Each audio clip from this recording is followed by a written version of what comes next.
نبی علیہ الصلوۃ والسلام فرمایي که الله جل جلاله یو چاته دوی لورانې ورکړي حتی تبلغا او تر دا ساعته چې هغه ځوانې سولې پیغلې سولې او د ښه تربیه وکړله او ښه خدمت یې وکړي او بیا دغه دوی لورانې یو چاته په نکاح ورکړلې نو نبی علیه الصلوۃ والسلام فرمایي په جنت کې به دغه د لورانو پلار به لما سره په جنت کې داسې یو ځای وي. نبی علیه الصلوۃ والسلام د خپل مبارکې ګوتې داسې ونیولې چې په جنت کې به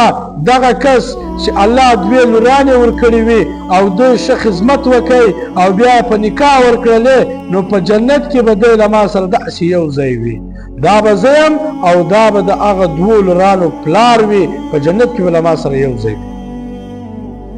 نو که چیرې الله تا ته درې درکړې وي څلورې درکړې وي او تا تربیه وکړله او تا ښه دینداري په زده کړله او دس لمونځ دې په زده کړی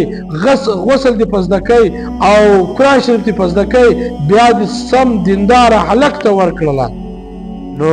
ستا ثوابونه به تر هغه دوو ته لورانو هم زیات وي نو ته به نور هم نبي علیه الصلوۃ والسلام ته ډېر نږدې وي. نو نبي علیه الصلوۃ والسلام فرمایي وایي که چا د دوو لورانو ښه تربیه ورکړه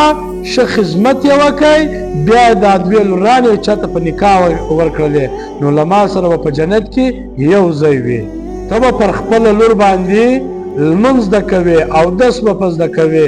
غسل به په زده کوې او که دې وس کار کوئ قرآن مجید په زده که شروط صلات په زده که نو بیا دا سوچ او فکر وکړه چې کله هم ښه کور والا مرکه درته راله او دغه زوی سم و دغه پلار سم و هغه کور سم دینداره و نو بیا یې ورکوه.